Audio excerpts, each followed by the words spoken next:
Hi, welcome to Microservices Lab. In this lecture, we will create a GraphQL schema, DataFetchers, and we will define a GraphQL bean. So let us get started. So the first thing we are going to do is to create a schema file.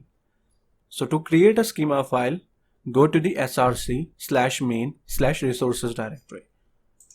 Right click, new, and create a new file. Name this file as schema.graphql. So Eclipse doesn't support the GraphQL files, so there will be no formatting for that, so we have to bear with it. First thing we are going to create is a book. We have to map our model in the GraphQL schema. So let us take a look at our model. This was our model, which has ID, name, and pages. So let us create an equivalent GraphQL type.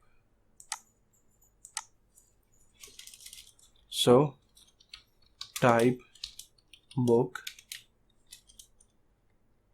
It had the ID field, ID of type int, name of type string, and the pages of type int again. So we have created a type in our schema file. Now let us create queries, or basically the operations that can be performed on this type. So I will create two queries over here.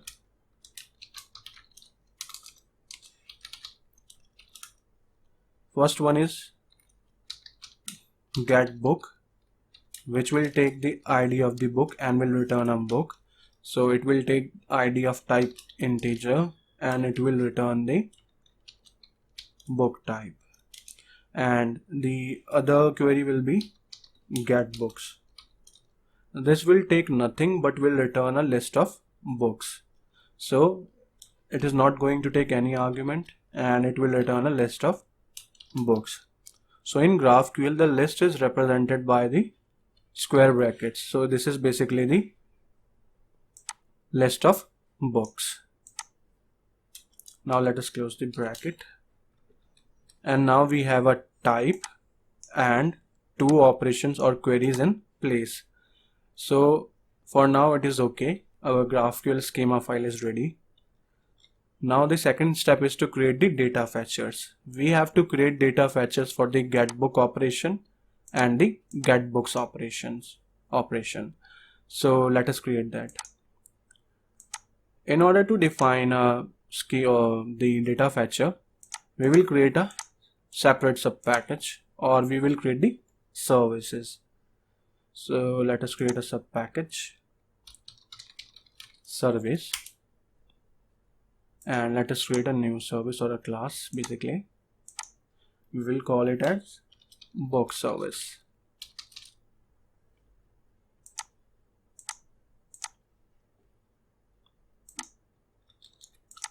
Let us annotate this with add service annotation. This is basically the Spring stereotype annotation. Now let us create a data fetcher. So to create a data fetcher, the return type should be data fetcher and it will come from GraphQL.schema. It is a generic type and we have to provide a type that it wraps. Basically, if I am going to return a book, then the data fetcher for it will become the data fetcher of type book. But as I'm using the reactive programming, so I will be having the value of book in future. So I'm going to use completable future over here.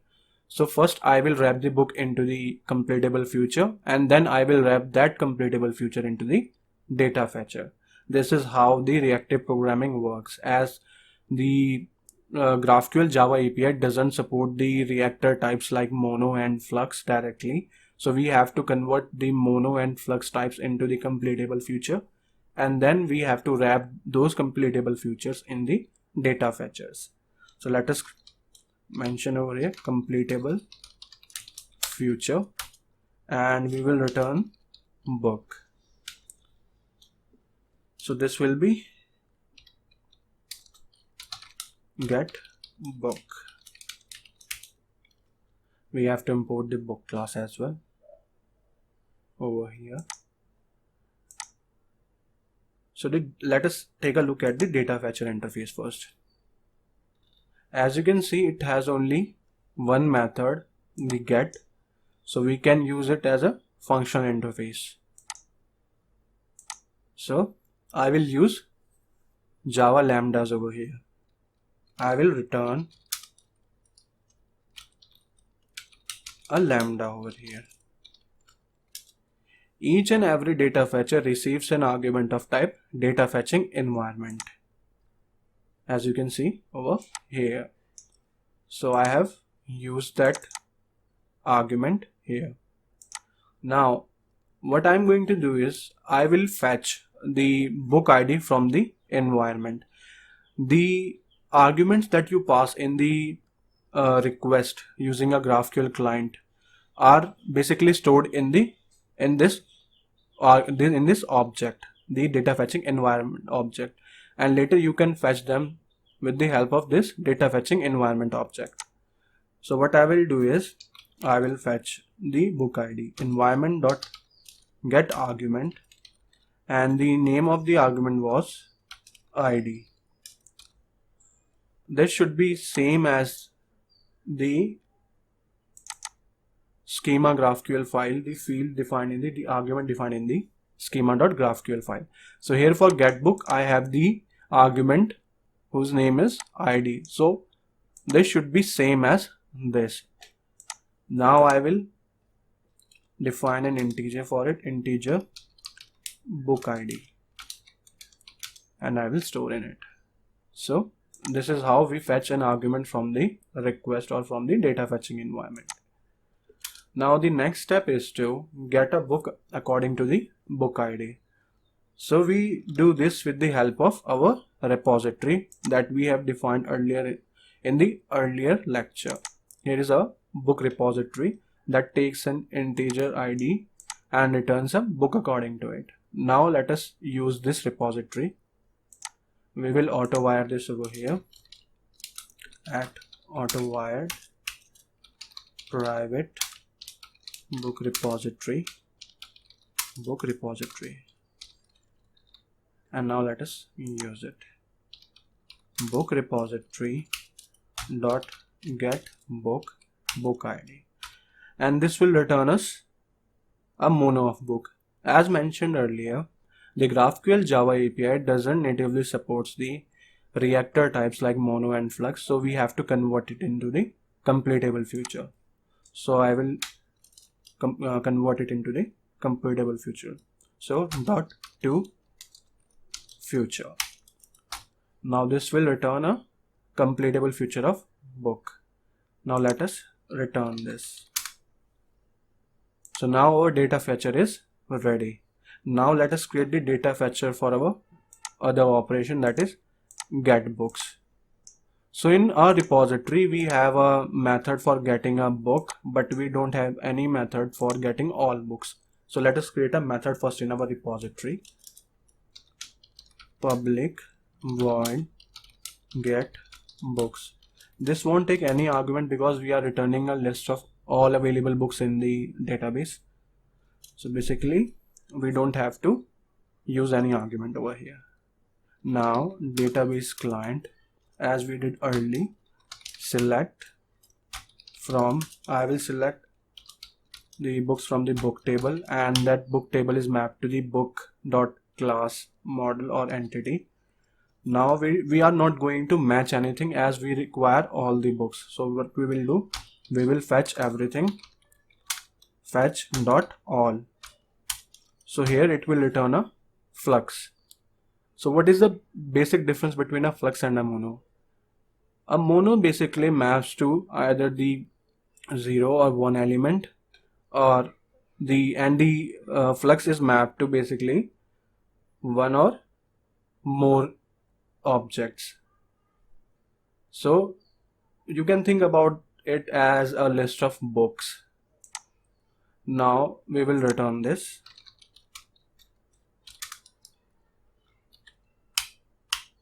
Flux of book. Now in our book service, we will create another data fetcher.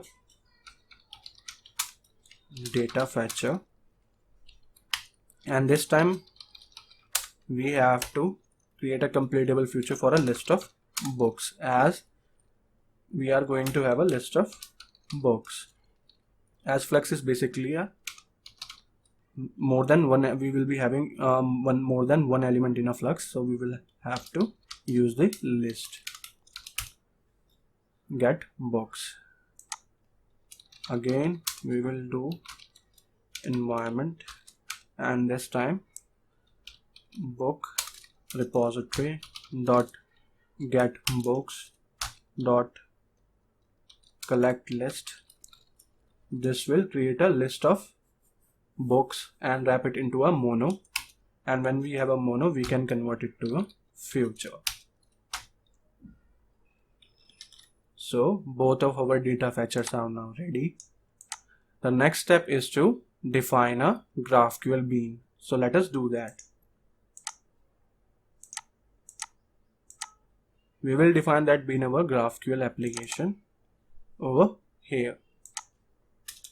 So if you saw my previous lecture on how the GraphQL works, you will have an idea about how we are using the GraphQL object and how we are parsing the schema.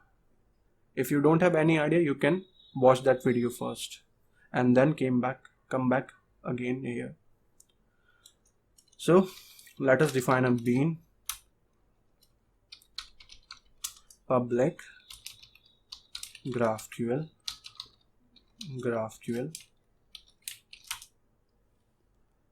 Let us import the GraphQL from GraphQL package.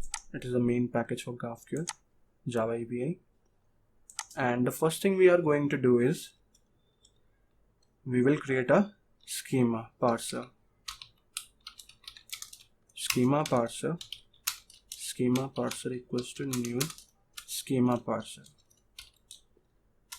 Now the next step is to locate that GraphQL schema file over here. As it is a class path resource, so I will be use a class path resource to locate it.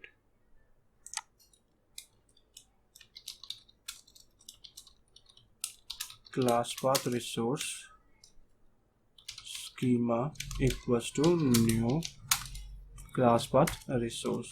The name of the file is schema.graphql. The next step is to pass this schema, the class path resource, to this schema parser so that it can parse the file. Dot parse. We will fetch the input stream from this schema class path resource here and will pass it to the parse method. This will, as this method throws an IO exception, we have to add throws declaration. We can just remove it and have only the IO exception. What it is saying the match. Okay, we are not returning anything yet. It's okay.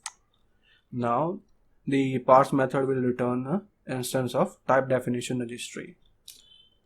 Let us press Ctrl 1 and assign statement to a new local variable, type definition registry. The next step is to basically map the queries or the operations with their respective data fetchers. So in order to map that, we have to create an instance of runtime wiring dot new runtime wiring. As we are going to define a type binding, we will use type, as query itself is a type, and it takes an argument of type runtime wiring. We will create that too. Type runtime wiring dot new type runtime wiring. and we have to mention the type of this type runtime wiring. We are going to wire the query type, so we have to use query type over here. Then with this we will bind the data fetcher dot data fetcher. So the main type is query, and now we have to mention the name of the query and the data fetcher we want to bind to this query. So first we will bind the getBook query with the getBook data fetcher. So now let us do that. GetBook. Now we have to use the methods defined in the book service over here. So we can basically auto wire the book service over here. Auto wired private book service.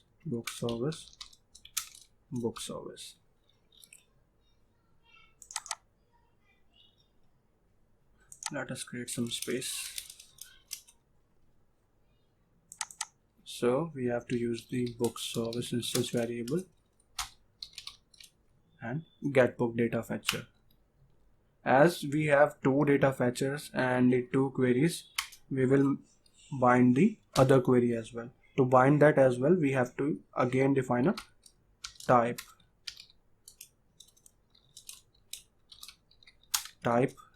runtime wiring dot new type runtime wiring. Again it's a query data fetcher. This time we will bind the getBooks query with getBooks data fetcher. Book service dot getBooks, and at the end we will build the runtime wiring.